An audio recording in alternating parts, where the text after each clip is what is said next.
Hello, this is your Daily Scoop with Annie Sprinkles, or Scoops Lane. It is Tuesday, March 15th, and today's scoop is going to include a little video. It's kind of like an advertisement about domestic violence that is televised actually in New Zealand.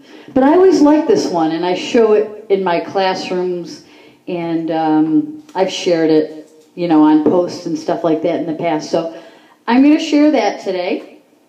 And by the way, your Daily Scoop flavor of the day is chocolate Butterfinger candy bar, which is absolutely delicious. But the reason why I came up with that is because it, for some reason, like, the Butterfinger also like could kind of have a connotation of like slippery, and we're going to talk about some kind of creepy stuff today, which I was reminded by this story, which was very high profile, kind of creepy story, although it's true and it happens in epidemic proportions. And again, these are the things that happen all around us in subtle and in obvious ways. And if we continue to learn and reach out and talk to people about this and say, help me understand it, what are the warning signs, then we can be part of the solution to preventing this or intervening if we suspect that something is going on. So I'm going to read a story. It was actually written by an actor. His name is Tyler Perry.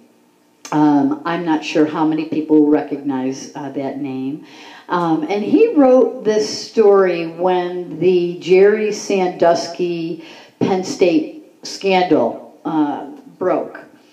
And I want to read that. And the reason why I'm doing this in today's Daily Scoop is because these two names came up this week in my reading. There was a story about Jerry Sandusky, who is now serving 30 to 60 years in prison, thank goodness, for having 45 counts of childhood sexual abuse, being convicted for that. But the story I read, which is just, I couldn't believe it. I had to put it down. But he was just awarded $60,000 a year for his pension. So his pension's been restored, even though he's been convicted of these sex crimes and serving prison. So time in prison. So anyways, I read that and I was disgusted by it. And then it reminded me, too, about this letter that Tyler Perry wrote, because he was on The Voice like a week or so ago. He was supporting someone who was trying out. And I'm like, oh my gosh, how funny. In 1 week, I see Tyler Perry on a national television show. And then that, like within a couple days of that, I had read this story about Jerry Sandusky and how these two things came together. So I'm going to read this article today, and this is very eye-opening, and this maybe will help someone out there that's tuning in, help someone who may be in need, and it may help someone who this is happening to or has happened to in the past and didn't heal those wounds psychologically or emotionally. And if anything here in this story resonates, whether you're a man, woman, or child, reach out to the local service centers in your community and local providers for children and adults that may be in intimate partner, domestic violence, or sexual assault or molestation situations. Okay, so the story I'm going to read is very powerful. And it's an 11-year-old I know. And then it's subtitled, Hollywood's Tyler Perry writes a young boy involved in Penn State scandal to tell him he isn't a victim at all. He's a survivor. And the story begins.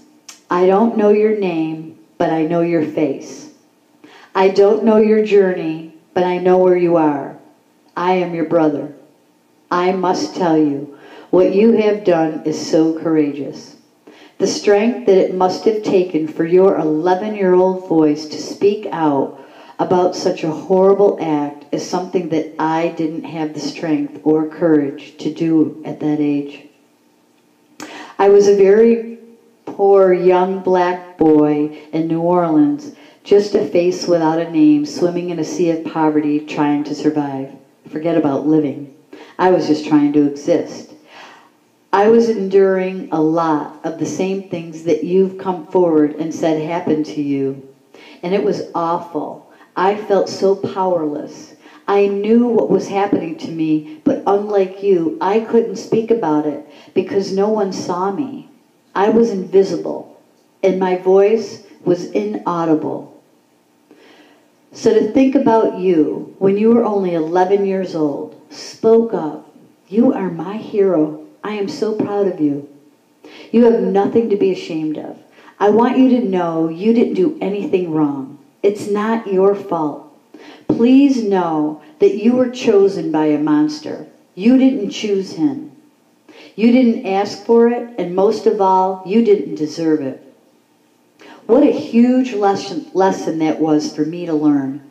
Your 11-year-old self was no match for wicked, evil tactics of this kind. You are hunted like prey.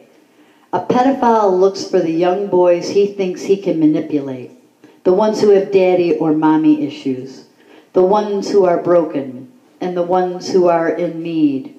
But this wasn't you. Do you know that at a young age of 11, you had more courage than all of the adults who let you down? All the ones who didn't go to the proper authorities, all the ones who were worried about their careers, reputations, or livelihoods, all the ones who didn't want to get involved, or even the ones who tried to convince your mother not to fight. You are stronger than them all. I wonder what they would have done if it were their own child. I had a few of those adults in my life too. They knew and did nothing. One of them even said to me that it was my fault because I allowed myself to spend time with the molesters. And yes, this was someone who was in power and could have called the police. But instead, this person allowed this criminal to go on molesting other young boys for many, many years. When I did tell a family member, I wasn't believed. I suffered in silence. But now you, my young, strong hero, you have done what many of us wish we could have done. You used your voice. You know now that you're older and you need to be aware that the aftermath of abuse may affect you for a very long time. But that's okay. Just know that the strength that it took for you to talk about it then will help you get through it now. I often tell myself that if I made it through that experience as a child, then surely as a man, I should be able to get past it. It still may take you a while, but that's okay too. I have known people who have gone through the same things we have, but unfortunately, they were never able to admit it, and it destroyed them. They never went for help, and they let the abuse defeat them. Some of them went to prison for crimes, some are addicted to drugs, and some have even committed suicide. I know that none of these things will happen to you. You are too strong for that. No matter what happens next, just know that the hardest part is over. I wish the coward and very sick individual who hurt you would have the courage to admit his wrong and not put you through a trial. But he will most likely profess his innocence until the bitter end. And probably all the while yelling at the top of his lungs about all he has done to help troubled young boys. You may have to go through with that trial, and you may feel all alone when you're on that witness stand. But just know that there are millions of young boys and grown men who are standing with you, including me. If every man has ever been molested would speak up, you would see that we're all around you. You may not know all of our faces and names, but my prayer is that you feel our strength holding you up. You will get through this. You've already endured the worst part at age 11. Now fight on, my young friend. Fight on. We are all with you. So I just thought that was a very powerful story and very revealing. And I think there's some, folks here that learned something. Maybe it resonated with some people. And you might be able to help someone by sharing this story. True story. Okay, so I am also going to share with you today. I love to play this particular video in my educational classes. I do like workshops or keynote speaking or trainings. And this is actually, you can find it on YouTube. It is family violence, and it's entitled, "It's Not Okay." And it was created in 2007, and you'll hear the accents in their voice because this commercial was created in New Zealand. But of course, this is a global epidemic, and it's all the same across socioeconomic cultures. This is a human race issue, right? So it doesn't matter the color of our skin or where we live. Or what zip code we're from, or what country. Domestic violence and sexual assault looks the same no matter what. So, and healing is required no matter what, and it's never too late for that. Like Tyler said, this could have happened maybe 20 years ago to you or your brother or your cousin, and if you never talked about it and never admitted it, it would just really be so healing to get some help with that. Okay, so I'm going to go ahead and play this, and then we will close the Daily Scoop for today on March 15th, 2016. Thanks for tuning in, and if you like this, go ahead and share it. I was asking for it. It's not okay to be cruel to your boy, just because they never did me any harm. Or scream abuse at your children just because you're unhappy. It's not okay to control your family with threats, to bully them, to intimidate them, or ever think that you can demand their love and respect. It's not okay to punch a hole in the wall to show your wife who's boss, Or force her to have sex. It's not okay to teach your kids that violence is the way to get what you want. it's not okay to make them feel worthless just because you're having a bad day. It's not okay to destroy their confidence with hurtful words. Or make them feel scared in their own home. It's not okay to blame the drink. Or use your culture as an excuse for what you know is wrong.